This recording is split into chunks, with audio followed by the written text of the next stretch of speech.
then there is sometimes a court-ordered IQ test. Otherwise, nobody in CPS gives parents IQ tests. It's really none of their business.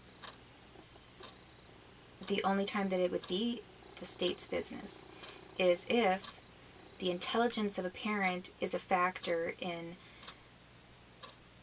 the ability of that parent to raise the child safely.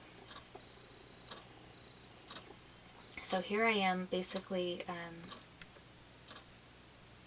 in a federal FBI prison of their own making for me. And they're telling CPS they want an IQ test, and they want the personality test, and they want all kinds of things. And none of it has anything to do with my son, and they never kept my son's best interests in mind. And they did not do what was healthy for him emotionally. And they did a lot of favors for a lot of people. I have no doubt that my guess would be that unless somebody went into CPS and Wenatchee and really tried to punish someone for some reason, my guess is that if you started looking at the bank accounts and the perks and the vacations and different things that people surrounding my case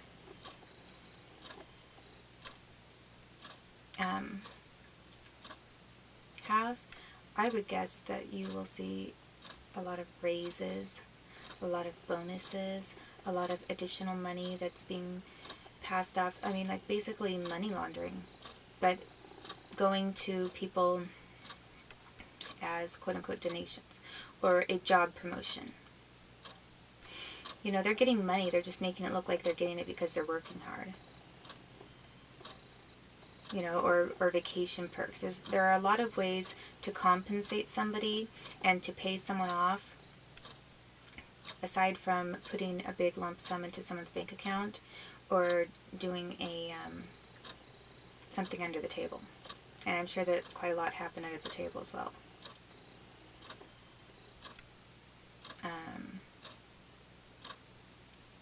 From greenbacks under the table to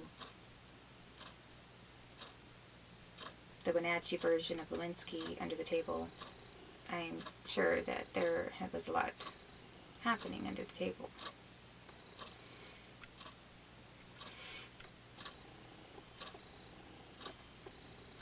And not to mention these huge conflicts of interest where if someone's not just sleeping with someone, making a really horrible conflict of interest.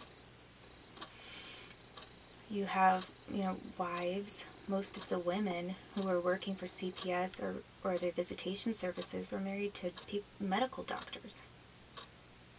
I mean, the same medical doctors and the same medical groups that knew I was planning to sue them on behalf of my son's damages in childbirth. So these very vigorous, wifely defenders worked very hard with CPS to defame me the best that they could, because they didn't want to lose their houses or lose any part of their savings because of something that their husband or their friend's husband did.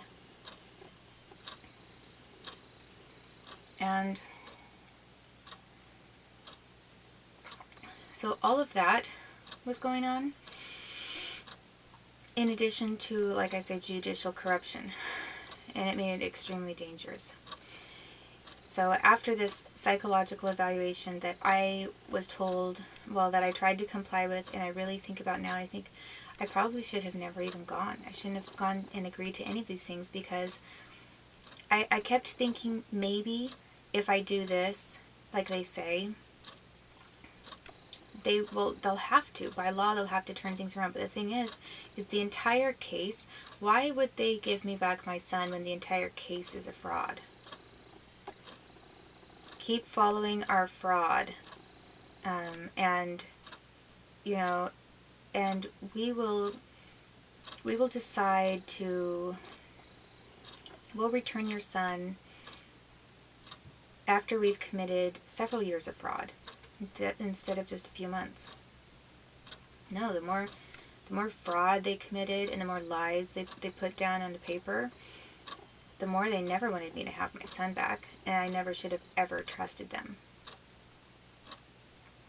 I never should have agreed. After they stalled for over a year and a half in providing a psychological evaluation and didn't even allow me to have the psychological evaluation in DC when I was there for 6 months, when I had asked and when I had a right to have it there.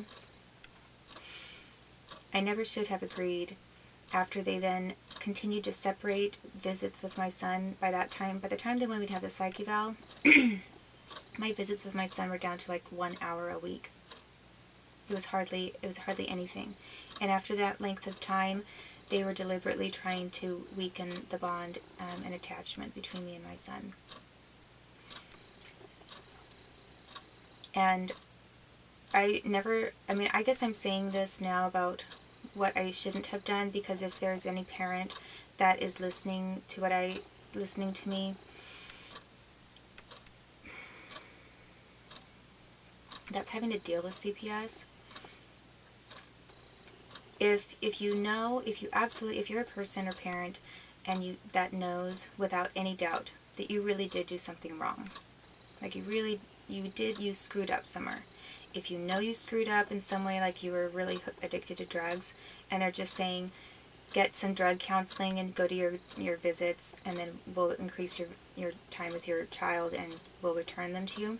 If it's something like that, where you absolutely know that you were guilty, in some way you screwed up, and they are saying that you just have to do this and then they'll return your child, well then, in that kind of a case, I would say, yes, do whatever you can to just comply with that, and probably, hopefully, your child would be returned to you.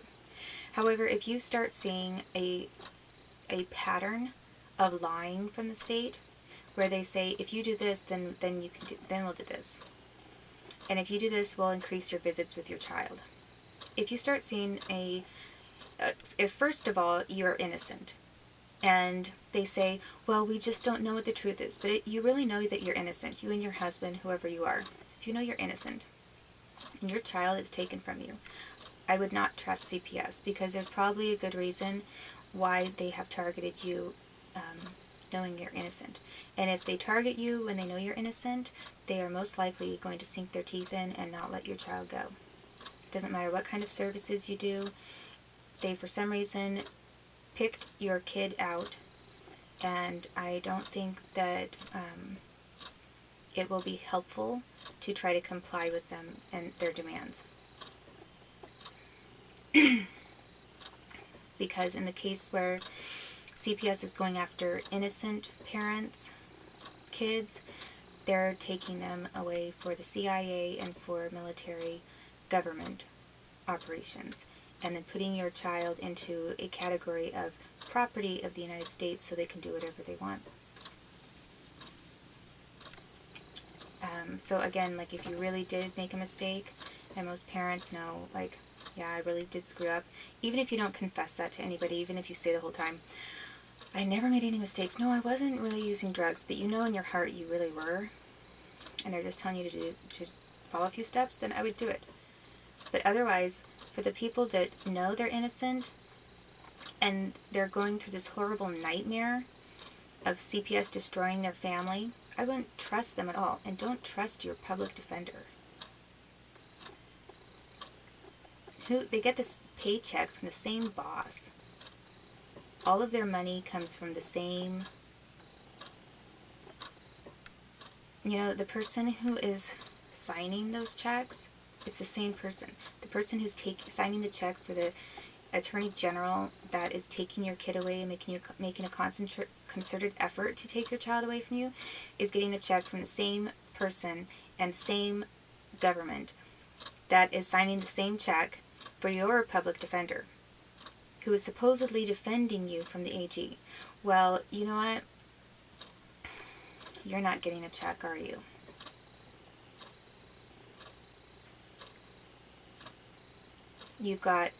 It's you against two co-workers. It's you. The co-workers are the public defender and the Attorney General. They're both government employees. They're both dependent upon the government.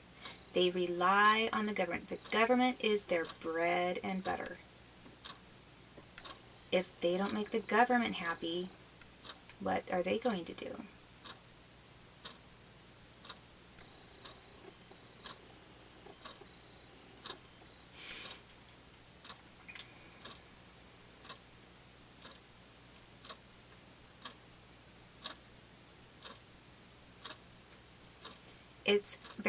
This is a reason why I believe CPS I already made a post about why CPS needs to be completely abolished as a department.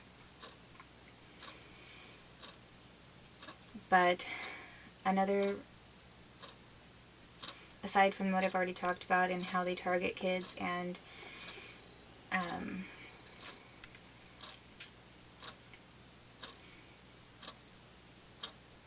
use them for research in human trafficking, they have a completely incapable system for adjudicating anything. The people that they target kids and families on a prejudicial, biased slant to begin with, and then their methods of offering assistance to the parents, like through a public defender, is totally insufficient.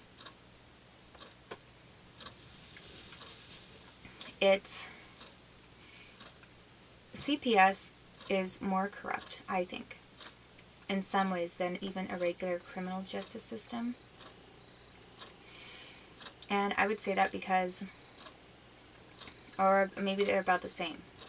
Maybe I shouldn't say that, because probably somebody who's been in jail for some kind of crime they didn't commit for their entire life, I can't say that CPS is more corrupt. But they're on the same level, at least. And I would say that because, and why I would say CPS, what the motive is for corruption with CPS, a little bit more than criminal matters, is with a public defender, for example, with a public defender, and I am going on a tangent, and I will get back to my timeline and as to what I did after I quote-unquote complied with their requirement, but the government, well, public defender for crime, you could say, well, okay, there's a prosecuting attorney, and they're against you, and they're getting a check from the government. Then you have a public defender. If you're poor, that's what you're stuck with. And it's like a good right. You think, okay, well, thank goodness I at least have a lawyer. But as anybody who knows anything about the system knows, not all of the public defenders are working for you. There are some that I think really do try, and they do try to do a good job. But I don't think that there are a lot of them. And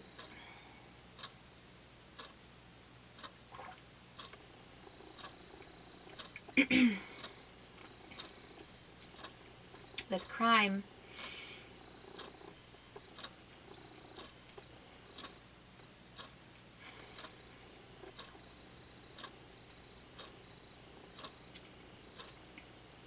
if you're guilty of something, it's possible that your public defender would work with you, maybe not work with you, to give you a good defense. The alliance with the prosecuting attorney in the state, it's probably hit or miss. You might find somebody that tries really hard and wants to have a really good reputation as a public defender and win cases.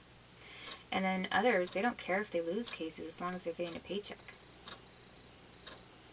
It's sort of like, there are lawyers that care about, it's like so many wins, like kind of like a scorecard, how many cases they win as opposed to how many cases they lose.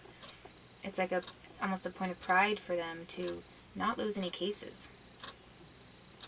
And with public defenders sometimes,